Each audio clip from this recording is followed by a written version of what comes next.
नमस्कार दोस्तों, स्वागत है आप सभी का एक बार फिर से मेरे YouTube चैनल में। आज मैं आपके लिए एक और निबंध लेकर आई हूँ और आज के निबंध का विषय है गणतंत्र दिवस। आइए शुरू करते हैं। जो भरा नहीं है भावों से, बहती जिसमें रसधार नहीं, वह हृदय नहीं पत्थर है जिसमें स्वदेश का प्यार नहीं।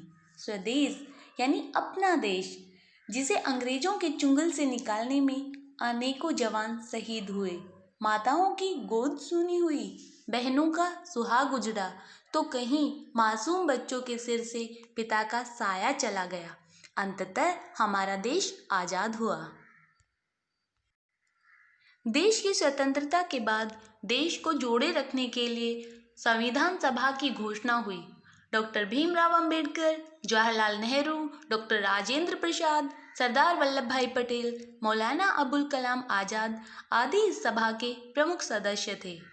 संविधान निर्माण में कुल 22 समितियां थीं, जिनमें प्रारूप समिति, जिसे ड्राफ्टिंग कमेटी के नाम से जाना जाता है, सबसे प्रमुख समिति थी और इसके अध्यक्ष डॉक्टर भीमराव अंबेडकर जी थे। डॉक्टर भीमराव अंबेडकर जी द्वारा 26 नवंबर 1949 के दिन भारतीय संविधान के प्रारूप को सदन में रखा गया। इसीलिए 26 नवंबर को भारत में प्रतिवर्ष संविधान दिवस के रूप में मनाया जाता है। भारतीय संविधान को पूरी तरह तैयार होने में लगभग 2 वर्ष 11 माह 18 दिन का समय लगा और आखिरकार इंतजार की घड़ी 26 जनवरी 1950 को इसके लागू होने के साथ ही खत्म हुई। इसी दिन भारत को एक गणतांत्रिक देश घोषित किया गया और भारतीयों को अपनी कानूनी किताब संविधान की प्राप्ति हुई। 15 अगस्त 1947 को भारत आज़ाद हुआ और इसके 2.5 साल बाद 26 जनवरी को ये लोकतांत्रिक गणराज्य के रूप में स्थापित हुआ और 26 जनवरी 1951 से प्रतिवर्ष गणतंत्र दिवस के रूप में मनाया जाने लगा। गणतंत्र दिवस हमारा राष्ट्रीय पर्व है।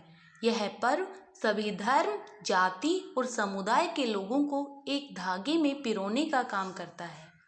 इस पर्व को राजधानी दिल्ली में राजपथ पर खासतौर से मनाया जाता है, जिसमें देश के गणमान्य व्यक्ति जैसे राष्ट्रपति, प्रधानमंत्री और अन्य मंत्रिमंडल के सदस्य भाग लेते हैं। हर साल एक विदेशी मेहमान भारत का खास अतिथि होता है। राजपथ पर राष्ट्रपति तिरंगा झंडा फहराते हैं और राष्ट्रगान के बाद राष्ट्रीय ध्वज को सलामी दी जाती है। अमर जवान ज्योति पर पुष्पमाला अर्पित करने के साथ ही शहीद सैनिकों की स्मृति में 2 मिनट मौन रखा जाता है। भारतीय सेनाओं थल, जल और नभ द्वारा राष्ट्रपति को सलामी दी जाती है।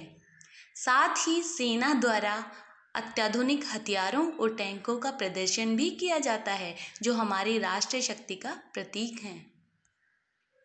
देश के सभी राज्यों द्वारा झांकियों के माध्यम से अपने संस्कृति और परंपरा की प्रस्तुति दी जाती है। इसके बाद भारतीय वायुसेना द्वारा हमारे राष्ट्रीय झंडे के रंगों केसरिया, सफ़ेद और हरा की तरह आसमान से फूलों की बारिश की जाती है। गणतंत्र दिवस का आयोजन राजपथ पर पहली बार 1955 में किया गया था। इस दिन का बहुत महत्व है क्योंकि ये हमें भारतीय स्वतंत्रता से जुड़े हर एक संघर्ष के बारे में बताता है।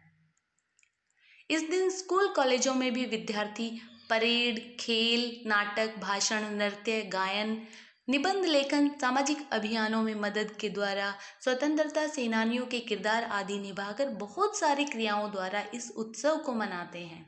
इस दिन स्कूलों में ध्वजारोहण होता है और सांस्कृतिक कार्यक्रमों का आयोजन किया जाता है। इस दिन हम अपने देश को शांतिपूर्ण और विकसित बनाने के लिए प्रतिज्ञा करते हैं। आज के इस वीडियो में इतना ही। धन्यवाद।